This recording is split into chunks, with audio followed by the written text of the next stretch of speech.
All right, everybody. It's been a while since I have done a twin flame reading, so let's do that today. Let's see what the energy is for the collective. We are in this very powerful moment in time, which I'll talk about in the second half of this video. Full moon in Taurus. Full moon in Taurus, and we have Uranus going back into Taurus at the end of this week. I'm going to say to you that November 19th is going to be a big 19th, 20th, whenever you get the new moon energy in your area. That is going to be big because of how it's talking to Mercury and Uranus as well. Uranus, you may know, is the higher octave of Mercury. So there's a lot of messages trying to come through, and let's tap into Twin Flame today just to see where we are. This week in Pathfinders, I'm going to be talking about manifesting during turbulent times. How can you keep and hold the vibration? I am going to sneak in a little astrology on you. I'm going to talk about Jupiter. I will be talking about Jupiter in our astrology group this week, the live. And those of you who are mapping your timeline, those lives are going to be included for you moving forward because we're just starting out this astrology program and you might have questions. Okay. All right. Barky bark. Let's see where we're going here. I'm going to do one more shuffle. Let's see where we're going. I see the past life card coming up. Past life energy flowing for the twin flame connection. Let's see where this takes us. Oh, check it out. New moon and the divine feminine. November 19th, 20th, we have a new moon in Scorpio. It is very powerful. It is connected to, new moon at 28 degrees of Scorpio, very end of Scorpio. We have Saturn and Neptune at the end of Pisces again. Today, as I'm doing this reading, we have Mars just in Sagittarius. We have Mercury in Sagittarius, and that Mars is opposite Uranus. So what does all this mean? All this means is there's a lot of activation energy right now, particularly today as I'm doing this with Mars in Sagittarius. Mars is the energy of taking bold action, and it's opposite Uranus. Uranus still in Gemini, just for a little bit longer till the weekend. And that is about sudden truths. Nothing Sagittarius likes better than truth, but sudden truth. I'm going to take this divine feminine card here. Air energy.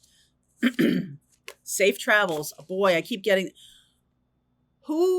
okay. So, growth. This is travel by air. I've been getting a lot of safe travel, and I've been really feeling like it's been local travel, like travel you could do with a car. I mean, you could do a lot of travel with a car, but there's some stuff you can't do with a car. Over the ocean, right? You could get the car on a boat, I suppose. But this is about air travel. This is about air travel for the divine collective. Your twin could be at a great distance. All right. And this new moon energy may be activating a new cycle here. So new moon at 28 degrees of Scorpio. We have Mercury right there. We have a trine to Uranus. We have a sextile to Neptune. So there's a lot of energy at this moment in time. This is not till the 19th. So I don't know what this is coming out for now, but let's see what the energy is now. That's my request. That's my intention here. It could be preparing because we have a full moon right now in Taurus on the 5th. Full moon, letting go of old cycles, old patterns, old comfort zones. Taurus for sure. The King of Cups, the Page of Cups, the Four of Wands, Queen of Wands, oh, here you are. And then this High Priestess energy. Look at that. There's Chariot. I feel like there's I've been seeing this reading just keeps coming up. There's a masculine energy who needs to align with their courage, make some kind of apology or small offer to the divine feminine. The divine feminine knows you're coming. In fact, the divine feminine has been asking you, hey, take action. Okay? Divine feminine has been asking. There's the Judgment card. Scorpio time. Death card. Four of Pentacles. Hugging on. I feel like the masculine has been going through a major transformation here, a divinely inspired transformation, and they're holding on to something. So they're holding on to some kind of stability. And, when we have the full moon in Taurus, we could be asked to let go of something that has been stable, but is now, or has been restricting us. Six of Cups, Page of Wands, the Nine of Cups. There's the divine feminine energy. Accepting the cup, right? She's accepting the cup, accepting the connection. Page of Wands, there's a trepidation, there's a little nervousness, but this is what the divine feminine is asking and what the divine feminine wants. For the masculine to offer this cup. And it's always been interesting to me. There's a little fish in that cup. You see that little fish there? So there's something that's, a symbol of Christ consciousness, right? The fish, the Piscean time period, the age of Pisces. We're now moving into the age of Aquarius. And age of Pisces was Christ consciousness. That's one of the things we're being asked to reclaim is the Christ consciousness in the collective or by the collective, that we are all, that's one of the things it means to hold the vibration, is to align with Christ consciousness and emanate and sort of share that with the world. King of Wands, there's Leo energy. King of Pentacles, there's Taurus, and the Eight of Cups. So Leo, Taurus. Here's more Leo. Getting Cancerian, lots of Cancerian energy. So the energy underneath feels like the divine masculine energy. The feminine is leaning into her creativity. The feminine is aware that the masculine is on their way or thinking about making some kind of offer.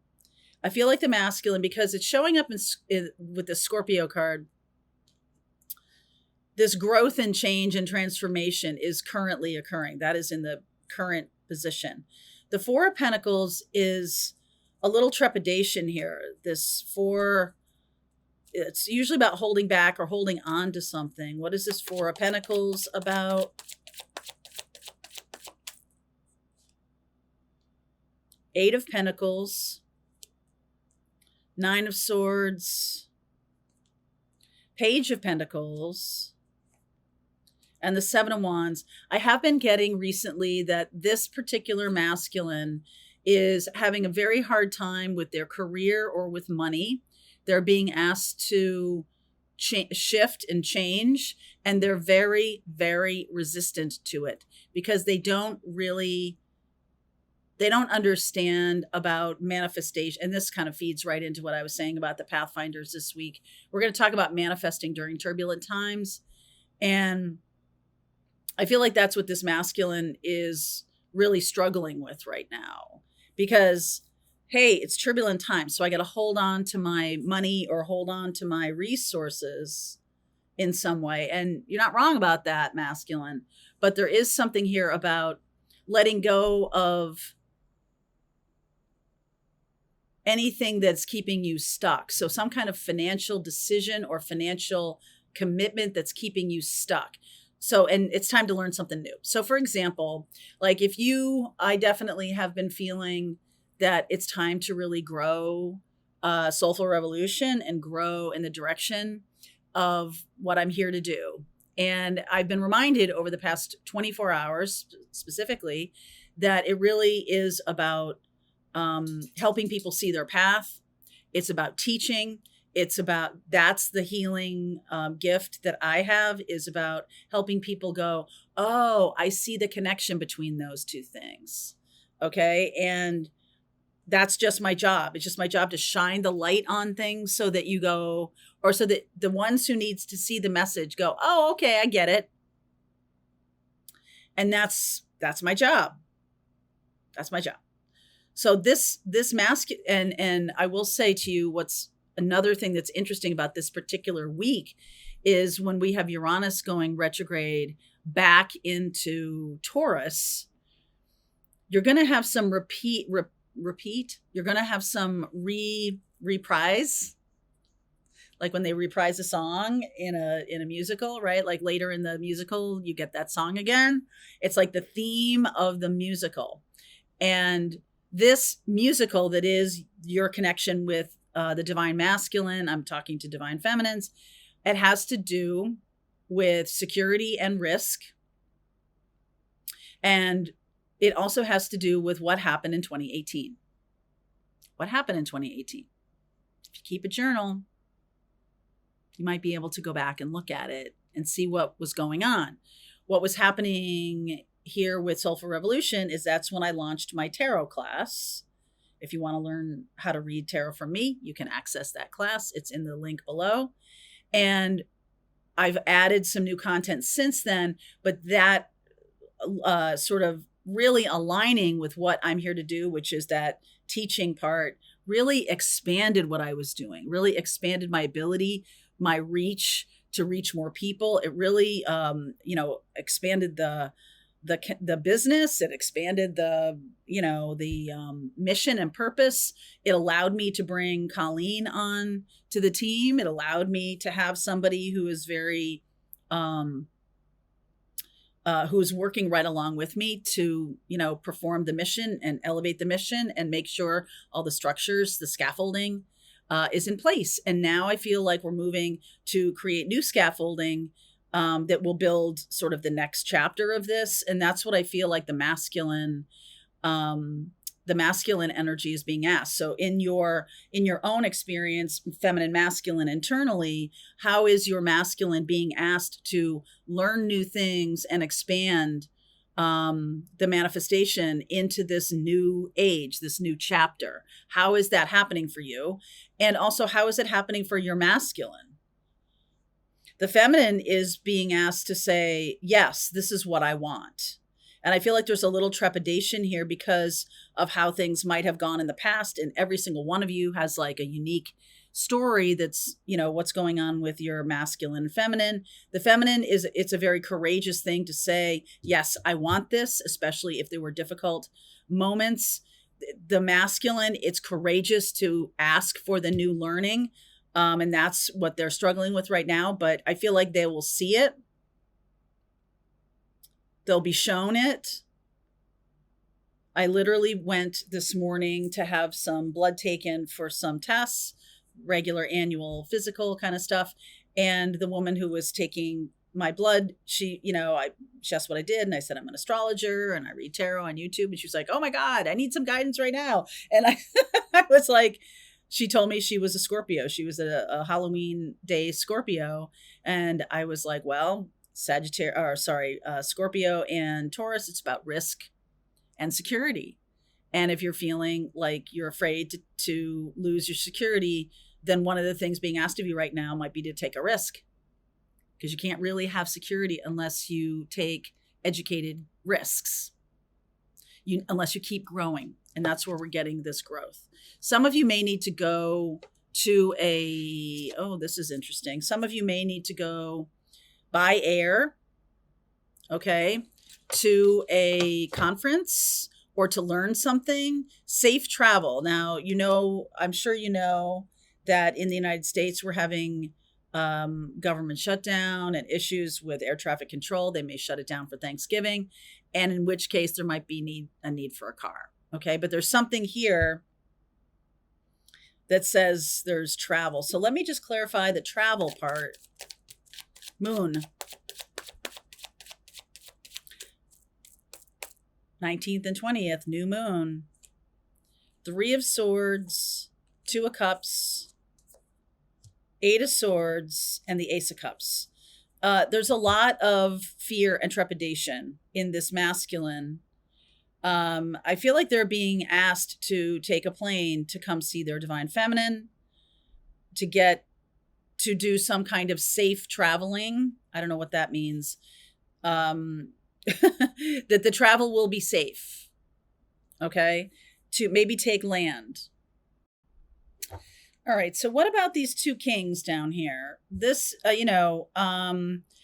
do feel like there's some kind of painful mindset that is going to be cleared. Okay. The full moon in Taurus may be clearing the thing that's holding you back or holding back this masculine from coming forward. There is a Two of Cups and an Ace of Cups coming in when there's travel. Okay. Something about the traveling to each other, or the traveling to be, there's the Knight of Swords. And this is also Mercury. So we have Mercury retrograde going from November 9th to the 29th, almost the entire month. And that Mercury retrograde is going, usually that's about like things going sideways. But I believe this is a connection that's been a very long time in separation. And so ironically enough, because Mars is activating, Mars masculine, right? Activating Uranus in Gemini. There's a sudden conversation that happens very soon. Very, very soon. I feel like this full moon, it's like the letting go of what has been the tried and true, but hasn't really produced any happiness or joy. The letting go of an old relationship, the letting go of an old way of doing things. And on the 7th, on Friday, on the 7th of November, that is when Uranus is going to pop back into Taurus. So I feel like that conversation might take place before then. It's in retrograde, so there might be a spiritual element to this. There might be some kind of spiritual conversation that takes place. Sorry, they're working on my tree out there. And then there's a travel, okay? Because this feels like travel to me. And I'm getting a lot of Page energy in the connection here. So Page is like, I'm a little nervous. I don't know what this is going to be. I don't know. The Page of Wands and the Page of Pentacles are showing up. Page of Wands for the feminine, Page of Pentacles for the masculine. Then all of a sudden we're kings. This conversation will produce a lot of self-confidence. All right, so talk to me about the King of Wands. Lovers. Gemini energy. There's the King of Swords. There's the star. This is Aquarian energy and Sagittarian energy of Temperance. So this person, I'm not sure if this is masculine or feminine. You take it how it fits. This feels like air and fire to me. This person is air and fire. Gemini, Libra, and then Sagittarius and Leo. And this is about passion. This is about communication. The King of Pentacles is Capricorn. There's Taurus in this, which is interesting because in this deck, it looks like they're using kings as fixed signs. And in reality, kings are cardinal signs. They take action. But we're getting in. I'm using this deck, and so let's go with the symmetry or the symbolism here. That's Leo. This is Taurus. Okay, so those are fixed signs. I'm still going to tell you. Aries, Leo, Sag here. We've got Libra and Aquarius and Gemini. All of the air, all of the fire. Now, what about this King of Pentacles? Strength, courage, the Five of Cups, the Ten of Cups. Oh, good direction. And the Justice card. So there's something about, I feel like the King of Pentacles is someone who has regretted a current situation and they want to make amends. There's making amends here. All right. And that's what that Page of Cups is, which we also got another page. And the Page of Cups, down here is like the apology or the small offer of like the olive branch kind of thing. This set of twin flames is about ready to reconnect after a very long separation. It may be physical separation, like there may be a physical need to travel, and that's why that's showing up. All right, let's continue on with this reading. I'm going to use my Ascension deck. I'm going to use this Fenestra deck. I'm going to use Archangel Michael deck. All right, so we'll talk more about what's going to be unfolding here. I will get a sense of where the masculine is right now, where the feminine is right now. Definitely feelings from the masculine, because I'm seeing a lot of trepidation here. All right, link is below if you want to continue on with me. If this is your reading, I'll see you over there. All right, I hope you enjoyed that video. If it was helpful to you, please consider liking this video and sharing it with anybody who might have a need for similar kind of information. And if you like this video, check out these videos.